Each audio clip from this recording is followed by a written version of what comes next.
નમસ્કાર ખેડૂત મિત્રો, આજના વિડીયોની અંદર આપણે વાત કરીશું કોઈ પણ કંપનીનું તમારા ટ્રેક્ટરમાં ઓટો સ્ટીયરિંગ ફિટિંગ હોય અથવા તમારે કોઈ પણ કંપનીનું ટ્રેક્ટર હોય એમાં ઓટો સ્ટીયરિંગમાં અમુક આવતા પ્રોબ્લેમો અને અમુક ખાસ સેટિંગો, તો ખાસ કરીને વિડીયોમાં આગળ બન્યા રહેજો.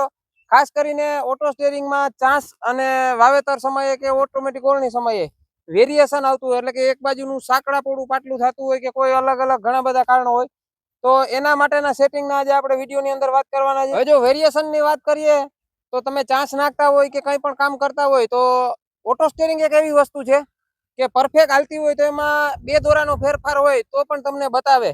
તો એને આપણે કઈ રીતે સોલ્યુશન લાવી શકીએ? જે આપણે પહેલા હાથથી હાંકતા ત્યારે 2-3 ઇંચનું કાંઈ વેરિએશન હોય તો એ સામાન્ય ગણાતું, પણ હવે જ્યારે ખેડૂતને ત્યાં આપણે હાંકવા જઈએ છીએ અને કંઈ પણ વેરિએશન આવે તો તરત ટેપથી માપે છે.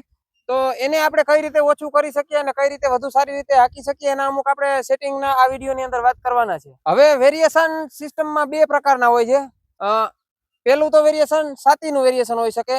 અગાઉ મેં તમને કીધું એમ કે ભાઈ સિસ્ટમ પરફેક્ટ હાલતી હોય એટલે આમાં જો 1-2 દોરાનો ફેરફાર હોય તો એ બતાવે, અને બીજા નંબરનું વેરિએશન હોય તો કે સિસ્ટમનું વેરિએશન. પહેલા આપણે જો વાત કરીએ તો સાતીનું જે વેરિએશન ઓટો સ્ટીયરિંગમાં આવતું હોય એને કઈ રીતે આપણે ઓછું કરી શકીએ એમાં અથવા એનો હલ લઈ આવી શકીએ. વિડીયોને આપણે સમજવા પહેલા જ હું તમને કહી દઉં કે આપણે જે વરતિયા પાટલા હોય, એટલે કે ભાઈ આ બાજુથી વરીને આ જે પાટલું હોય, પારો હોય કે કોઈ પણ વસ્તુ હોય, એમાં નોર્મલી અડધો ઇંચનું વેરિએશન હોય એ વેરિએશન ના કહેવાય.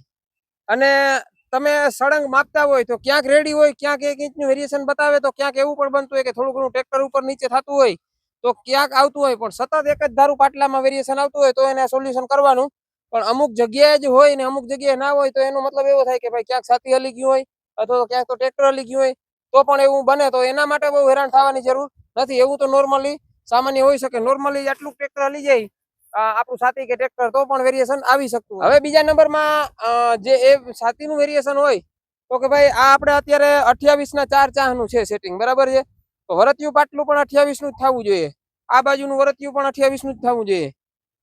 હવે જો આ બાજુનું સાંકડું ને આ બાજુનું પોળું એવું થતું હોય તો આપણે સિસ્ટમમાંથી કોઈ પણ હેન્ડઓવર કે કાંઈ ફેરફાર કરવાની જરૂર નથી. તમારે સાતી એક બાજુ ખેંચી લેવાનું જેટલી જરૂર પડે એ મુજબ, કારણ કે સાતી બદલતા હોય, સાતીમાં થોડો ઘણો ફેરફાર હોય, અલગ અલગ ખેતરમાં થોડું ઘણું ડિફરન્સ રહેતું હોય, તો તમારે જોઈએ એ મુજબ સાતી એક બાજુ ખેંચી લેવાનું. એવું તમારે નહીં માની લેવાનું કે ભાઈ આપણે પીટીઓ સેન્ટર થી સાતી સેન્ટર છે એટલે હવે વેરિએશન આવે છે સિસ્ટમમાં હોય, એવું ન હોય. સાતીમાં થોડો ઘણો ફેરફાર હોય તો પણ વેરિએશન આવતું હોય, એટલે તમારે પીટીઓ નું અને સાતીનું સેન્ટર જોવાની જરૂર નથી.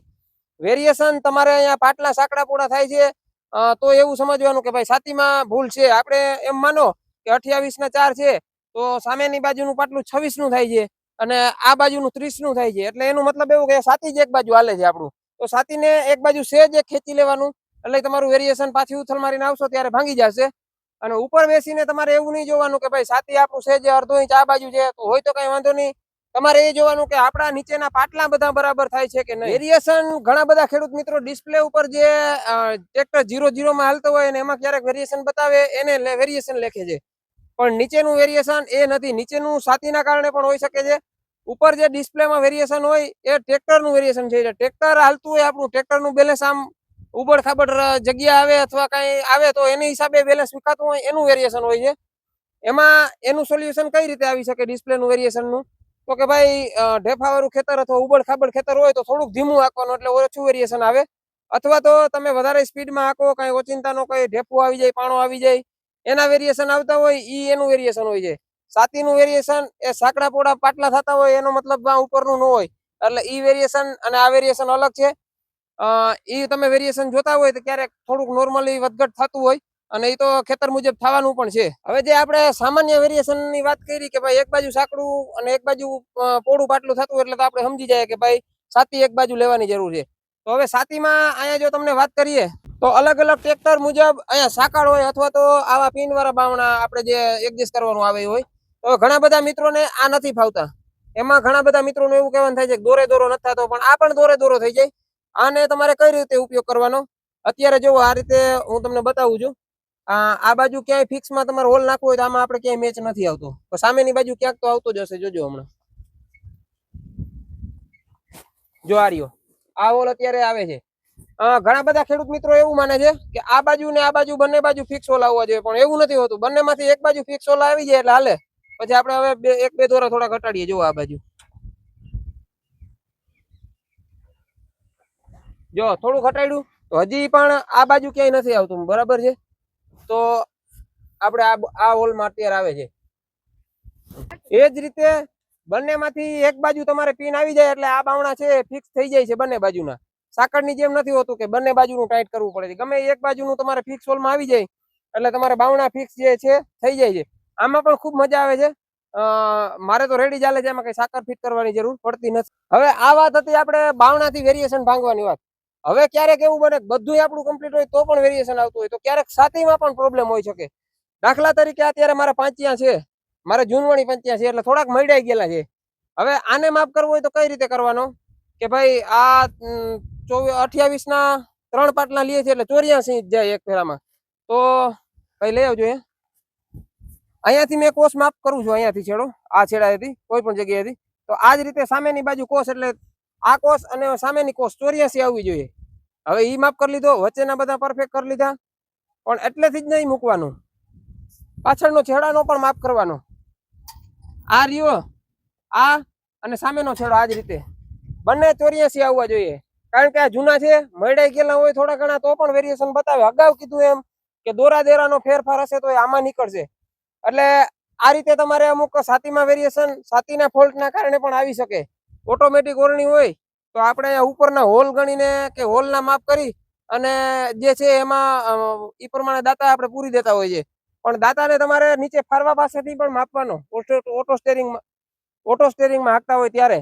કારણ કે ક્યારેક એવું બને કે કોઈ દાંતો પણ મળાઈ ગયેલો હોય અડધો ઇંચ, તો અડધો ઇંચ મળાઈ ગયેલો દાંતો હોય તો એ એક ઉથલ મારીને આવો એટલે 1 ઇંચનું વેરિએશન બતાવે. જે મેં તમને આગળ અને પાછળ માપવાનું કીધું એ મારે જ હમણાં બનાવ બનેલો હતો, તમે જોઈ શકો છો. અહીંયા લઈ આવજો ભાઈ. મારે આ જ દાંતો મળાઈ ગયેલો હતો તો જો આ અહીંયા આટલું અંદર રાખવું પડ્યું છે ને આ છેડાને એટલો બારે રાખવો પડ્યો છે. એનું કારણ છે કે આ મારે થોડોક મળ ખાઈ ગયેલા છે, બહુ જૂનવાણી છે એટલે આવું પણ બની શકે. હવે આપણે સમજી લીધું કે સાતીના વેરિએશન કઈ રીતે હોઈ શકે. હવે ઘણા બધા સાતીનું રેડી હોય, ક્યારેક સિસ્ટમમાંથી વેરિએશન આવતું હોય, કમ્પ્લીટ આપણું ચાલતું હોય ને ઓચિંતાનું ક્યારેક આવવા માંડે તો એના પણ ઘણા બધા કારણો હોઈ શકે છે. જે આપણાથી થાય એવું હોય ને આપણે લાગતું હોય, જો સિસ્ટમના કારણે કોઈ ઉપરથી ફોલ્ટ હોય તો એનો કોઈ આપણે આગળ રસ્તો નથી. પણ જે અમુક આપણાથી થવાના કારણો છે એ હું તમને બતાવું છું, કારણ કે આપણે ક્યારેક એવું યાદ પણ ના આવે. તો હવે જ્યારે પણ તમે હાંકતા હોય આને કોઈ પાવર ઘટવાના કારણે પણ થઈ શકે. જેમ કે આપણું બેક સ્ટેશન હોય એમાં બેટરી લો બતાવતી ના હોય પણ હકીકતમાં એને પાવર ઓછો પડતો હોય ક્યારેક. તો પેલા તો એને તમારે ચાલુ હોય ને ઓચિંતાનું કઈ થવા માંડે તો પેલા બેટરીનો પાવર ચેક કરી લેવાનો, ભલે એમાં સારી બતાવતી હોય. અથવા બેટરી બીજી તમે એક્સ્ટ્રા રાખતા હોય તો બદલાવીને ટ્રાય કરી લેવાની. પછી બીજા નંબરમાં એવું પણ બની શકે કે તમે ભાઈ અત્યારે દિવસના હાલતું હોય કમ્પ્લીટ, પછી આપણે રાત થઈ ને રાતે ઘણી બધી લાઇટું, અત્યારે તો આ પંજાબી વુડ છે એટલે એમાં છતરીઓમાં લાઇટું ને ટેપમાં લાઇટું ને પાછળ લાઇટું ને આગળ લાઇટું ને આપણે બધી હોય, એ બધું ચાલુ કરવાથી તમને એમ થાય કે ક્યારેક રાતે મારે છે, મારે દિવસના નથી હાલતું, સવારમાં મારે છે વહેલું. તો એ બેટરીમાંથી બધો પાવર ઉપડતો હોય અને મોટરને પાવર જોઈએ, ડિસ્પ્લેને પાવર જોઈએ, એટલે બેટરીનો જે છે પાવર થોડો ઘણો ઘટતો હોય તો એના કારણે પણ થઈ શકે છે. તો હવે એ કઈ જગ્યાએથી ઘટે છે એ આપણે જોવાનું છે કે ઓલ્ટરનેટરની કોઈ પટ્ટી ઢીલી હોય, અથવા તો કોઈ બેટરી મીડિયમ પડી હોય, નબળી પડતી હોય, નાની પડતી હોય, અથવા તો શક્ય હોય તો ટેપ બહુ હાંકવું નહીં, કારણ કે અત્યારે ટેપ મોટા આવે છે. અને લાઇટું છે જરૂર મુજબ રાખવાની, એવું કરીને પણ તમે ટ્રાય કરી શકો છો અને એનું પણ આ સોલ્યુશન થઈ શકે છે. તો આ રીતે હતા અમુક પ્રોબ્લેમો અલગ અલગ જે ઓટો સ્ટેરિંગમાં આવે છે ઘણા બધા મિત્રોને. તો એના સોલ્યુશન વધુ કઈ તમને સમજાણું ના હોય હજી પણ તો કોમેન્ટ કરજો. આપણે આવનાર સમયમાં જેનો અનુભવ થશે એનો વિડીયો લાવતા રહેશું. આવા જ માહિતી સાથેના બીજો વિડીયોમાં મળીશું. ત્યાં સુધી આપણી સાથે જોડાયેલા રહેજો.